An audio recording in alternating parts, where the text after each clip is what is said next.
किसी शायर ने कहा कि गुम अगर सुई भी हो जाए तो दुख होता है।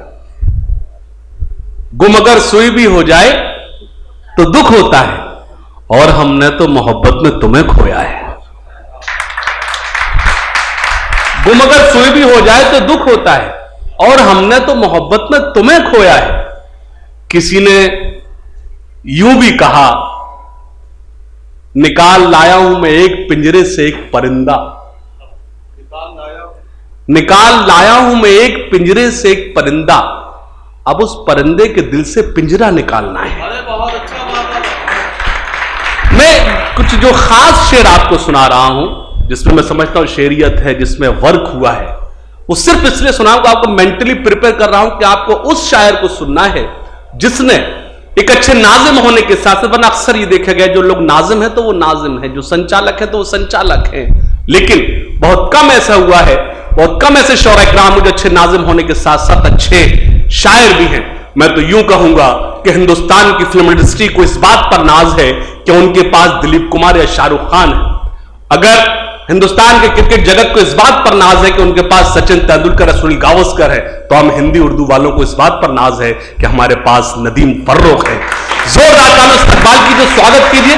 नदीम भाई से बहुत अदब के साथ गुजारिश करता हूं कि वो आए और अपने कलाम से नवाजें। बहुत शुक्रिया। बहुत शुक्रिया भाई।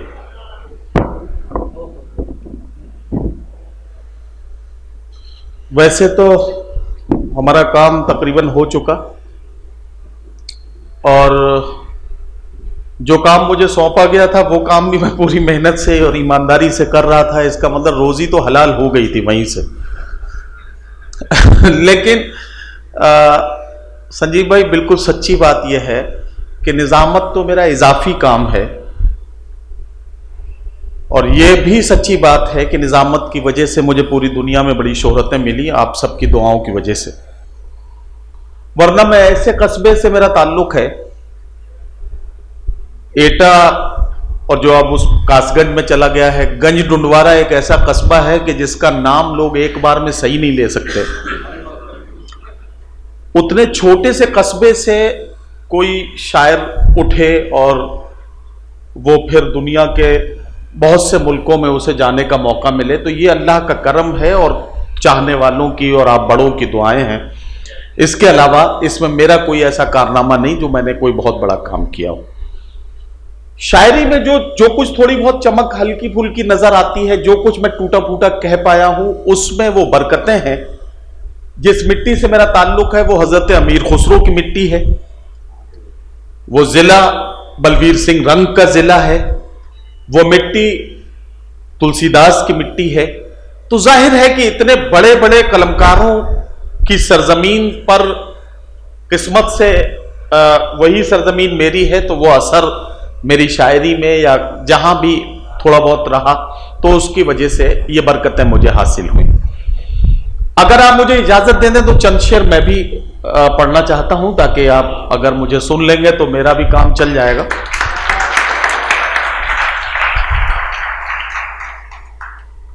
चार मिसरों से अपने सफर का आगाज करता हूं। सुबह मगरूर को वो शाम भी कर देता है, सुबह मगरूर को वो शाम भी कर देता है, शोहरतें छीन के गुमनाम भी कर देता है। सुबह मगरूर को वो शाम भी कर देता है, शोहरतें छीन के गुमनाम भी कर देता है। वक्त से आंख मिलाने की हिमाकत न करो, वक्त से आंख मिलाने की हिमाकत न करो, वक्त इंसान को नीलाम भी कर देता है।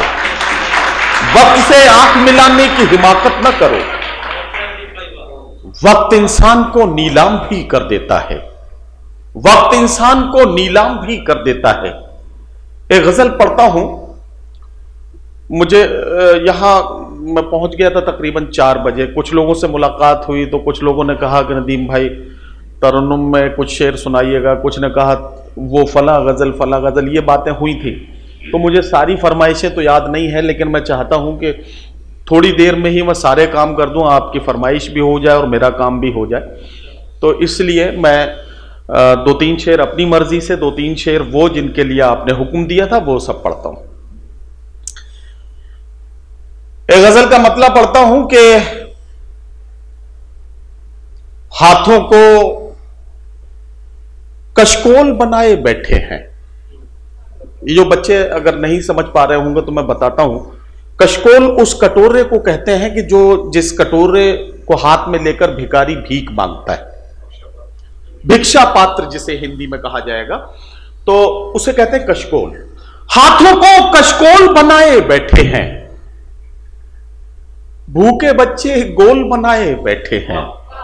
आपने देखा होगा मिड डे मील का बड़ा ढिंडोरा पीटा जाता है, और वो मंजर अगर किसी प्राइमरी स्कूल में अगर आप देख सकें तो वो मंजर यही होता है कि हाथों को कशकोल बनाए बैठे हैं, भूखे बच्चे गोल बनाए बैठे हैं। आप हंसी प्याले से धोखा मत खाना, आप हंसी प्याले से धोखा मत खाना, वो जहरीला घोल बनाए बैठे हैं। आप हंसी प्याले से धोखा मत खाना, वो जहरीला घोल बनाए बैठे हैं, वो जहरीला घोल बनाए बैठे हैं। उसकी कोशिश बिकने पर मजबूर हो हम, उसकी कोशिश बिकने पर मजबूर हो हम खुद को अनमोल बनाए बैठे हैं। उसकी कोशिश बिकने पर मजबूर हो हम खुद को अनमोल बनाए बैठे हैं, हम खुद को अनमोल बनाए बैठे हैं। वो शोलों की बारिश करने वाला है, वो शोलों की बारिश करने वाला है, हम कागज के खोल बनाए बैठे हैं। वो शोलों की बारिश करने वाला है, हम कागज के खोल बनाए बैठे हैं, हम कागज के खोल बनाए बैठे हैं। दुश्मन आखिर दस्तारों तक आ पहुंचा, दुश्मन आखिर दस्तारों तक आ पहुंचा, हम रिश्तों में झोल बनाए बैठे हैं। दुश्मन आखिर दस्तारों तक आ पहुंचा, हम रिश्तों में झोल बनाए बैठे हैं, हम रिश्तों में झोल बनाए बैठे हैं।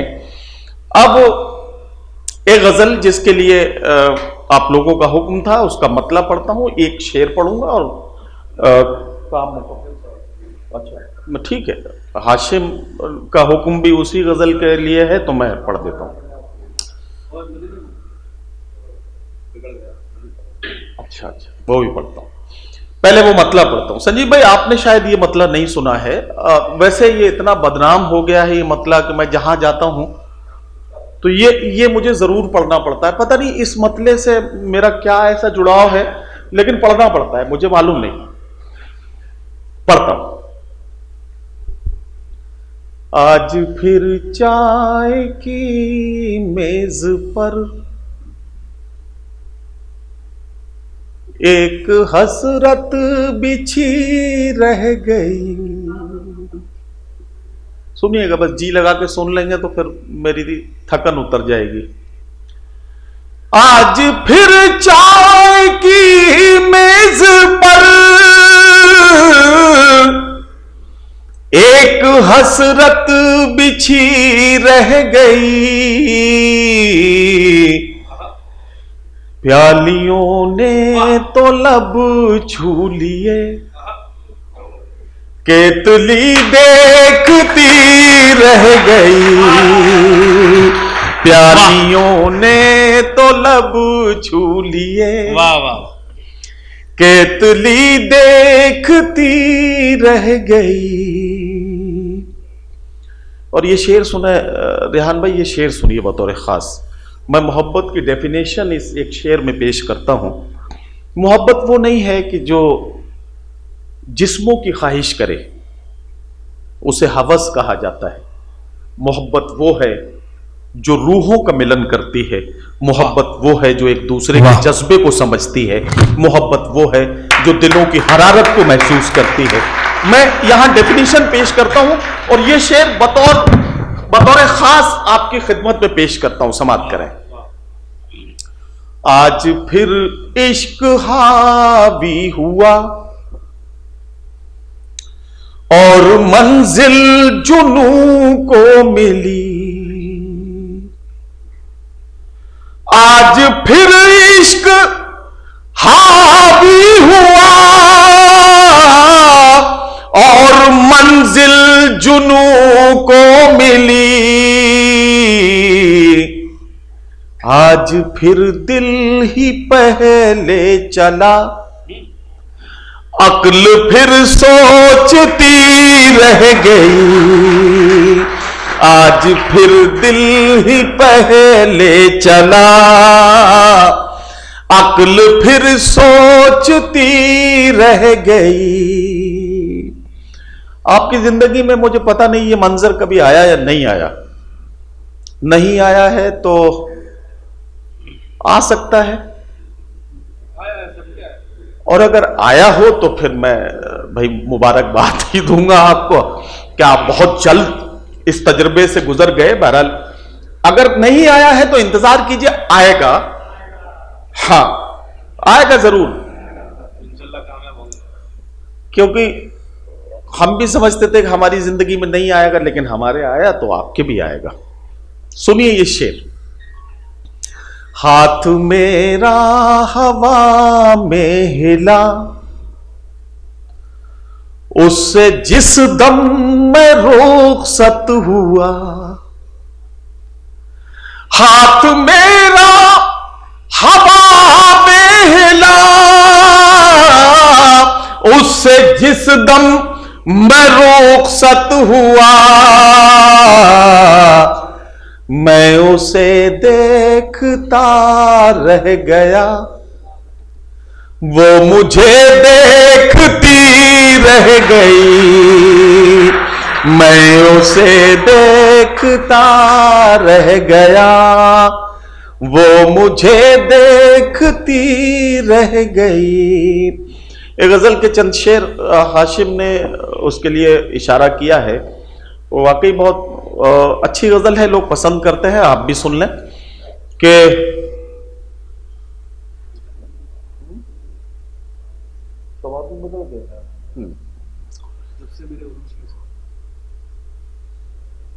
मैं ये पढ़ता हूं ये मतला खासतौर से कि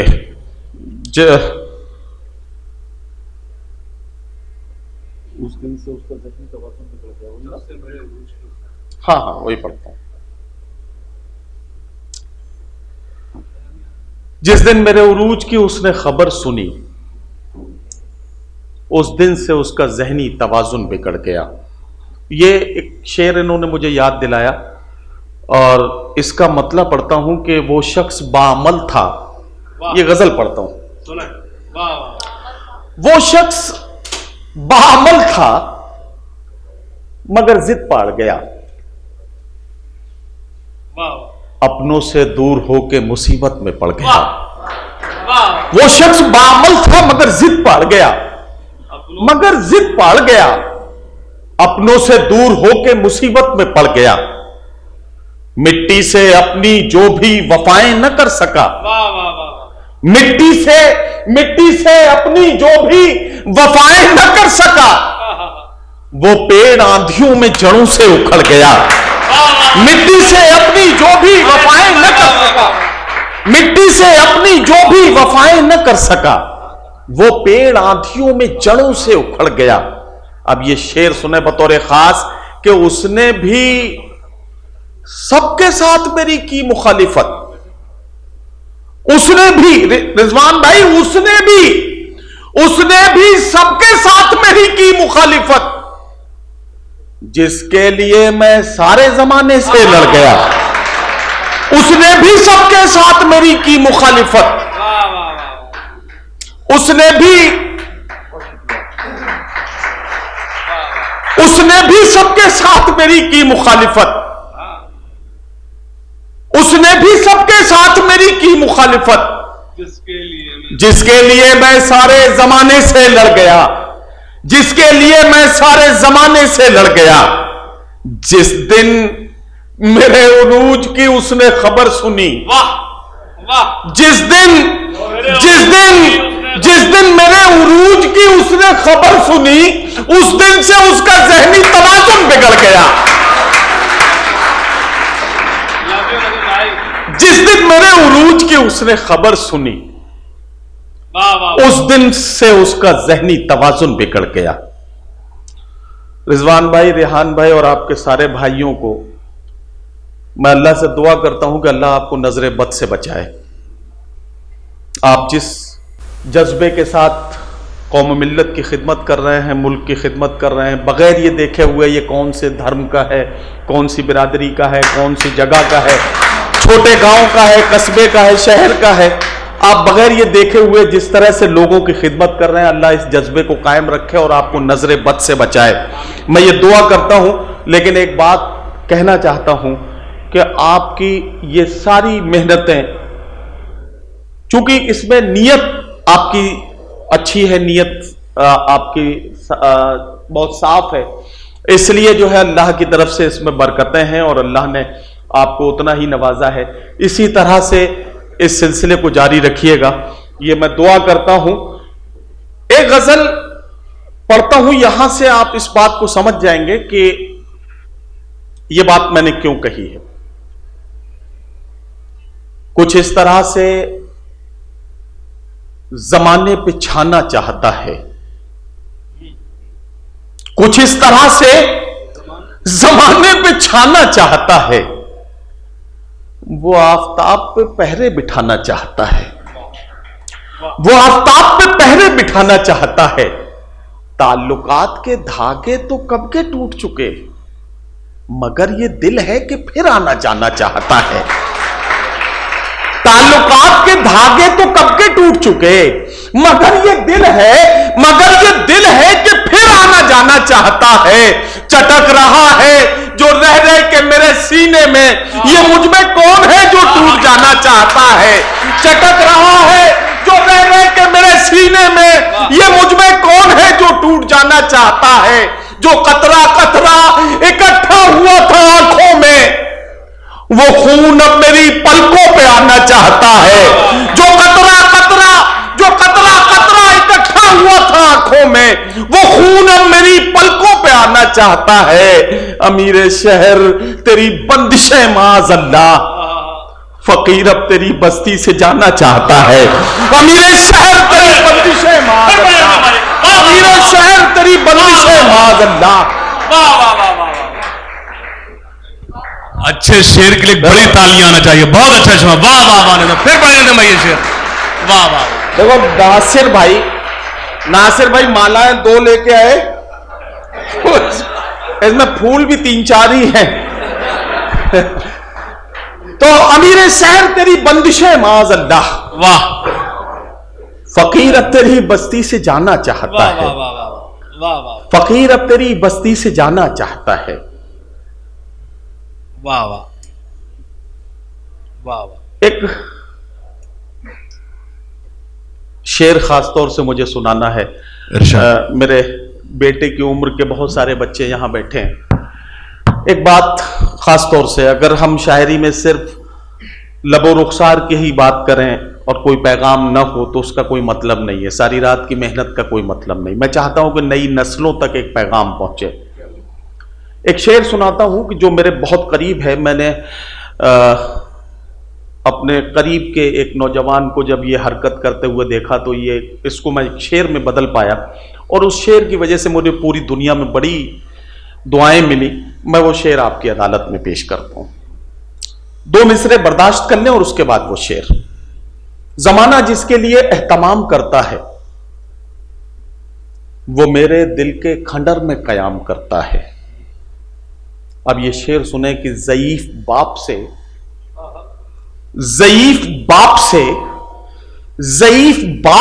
जो बात तक नहीं करता। ये आपने अपने आसपास कभी ऐसा मंजर, अल्लाह ना करे कभी आया हो आपके सामने, लेकिन कभी आया हो तो याद कीजिएगा जो मैं कहने जा रहा हूं। जमाना जिसके लिए एहतमाम करता है, वो मेरे दिल के खंडर में कयाम करता है। ज़ईफ बाप से जो बात तक नहीं करता, अमीर शहर को झुककर सलाम करता है। ज़ईफ बाप से जो बात तक नहीं करता, ज़ईफ बाप से जो बात तक नहीं करता, अमीर शहर को झुककर सलाम करता है, अमीर शहर को झुककर सलाम करता है। एक अगर इजाजत दें तो एक गजल में और 2-3 शेर पढ़ देता हूं और फिर उसके बाद अरे वो मुतफर्रिक शेर है गजल के कुछ, तो वो पढ़ देता हूं मैं। सगा भतीजा, सुना भाई, सगा भांजा, सगा भाई, गरीब है तो पड़ोसी बता रहे हैं लोग। वाह वाह वाह, सगा भतीजा, वाह वाह वाह, सगा भांजा, सगा भाई, गरीब है तो पड़ोसी बता रहे हैं लोग। हाय हाय हाय, पता लगाओ कि मैयत किसी अमीर की है। हाय हाय हाय, पता लगाओ, पता लगाओ कि मैयत किसी अमीर की है, जो दौड़ दौड़ के कांधा लगा रहे हैं लोग।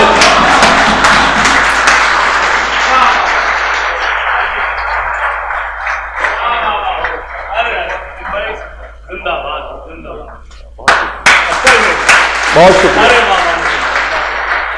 सगा भतीजा, सगा भतीजा, सगा भांजा, सगा भाई, गरीब है तो पड़ोसी बता रहे हैं लोग। पता लगाओ, अरे पता लगाओ कि मैयत किसी अमीर की है, जो दौड़ दौड़ के कांधा लगा रहे हैं लोग, जो दौड़ दौड़ के कांधा लगा रहे हैं लोग। सियासी जलसे में सांसें भी रोक रखी थी। रिजवान भाई, सियासी जलसे में सांसें भी रोक रखी थी। जुमे के खुतबे में बातें बना रहे हैं लोग।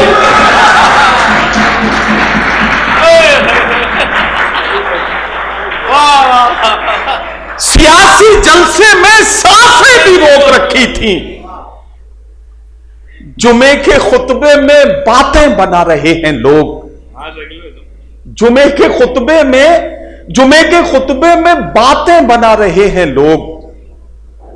एक मतलब पढ़ता हूं हाशिम, को शेर और पढ़ देता हूं ताकि यहीं से एक बार में ही सारा मामला निपट जाए और आप लोग भी सोच रहे हैं कि ये शायर कब जान छोड़ें और हम अपने घर को जाएं, तो मैं भी बस बिल्कुल मामले ये कहकर पक्का कर लीजिए। नहीं, पक्का मुझे ये नहीं करना है। पक्का मुझे ये करना है कि देखिए, बच्चों ने तो ये तय कर दिया कि ये प्रोग्राम उनको पसंद आया और जाहिर है कि जितनी देर भी वो सुना जिनका जितनी कैपेसिटी थी वो उतनी देर उन्होंने सुना। लेकिन एक बात का वादा मैं आंखों आंखों में रेहान भाई, रिजवान भाई और इनके पूरे जो मैनेजमेंट के जितने लोग हैं, इन सब से आंखों आंखों में ले रहा हूं, और वो वादा ये है कि अब ये सिलसिला जारी रहना चाहिए।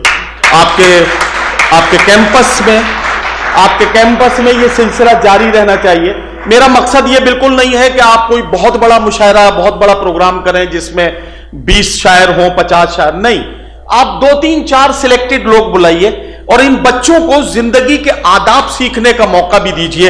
ये सब कुछ सीखेंगे, ये अच्छे डॉक्टर बनके, अच्छे इंजीनियर बनके समाज की खिदमत करने के लिए जाएंगे। लेकिन अगर जिंदगी के आदाब सीख कर जाएंगे तो ये जहां जहां जाएंगे आपके इंस्टीट्यूट की खुशबू को वहां पहुंचाएंगे और यकीनन वो आपके लिए सदका जारिया बनेगा। ये मैं इसलिए ये बात नदीम भाई, इन्हीं शायरों को परमानेंट कर दो। हाँ, ऐसा भी कर सकते हैं। नहीं, हम तो ये कहते हैं कि 5 साल का एग्रीमेंट कर लो इन्हीं से। 5 साल का एग्रीमेंट कर लो, इन्हीं से कर लो भाई। क्या किया? बहरहाल एक गजल के कुछ शेर और पढ़ दूं, फिर मेरी मतलब गजल मुकम्मल होगी और आपकी जहमतें तमाम। ये गजल भी बहुत सोशल मीडिया के जरिए बहुत वायरल हुई। लोगों ने इसके सियासी मतलब भी निकाले, समाजी मतलब भी निकाले, लेकिन मैं तो गजल का शायर हूं तो गजल की जबान में बात करता हूं। हमें तो आखिर ये देखना है, रहेगी लहजे में धार कब तक।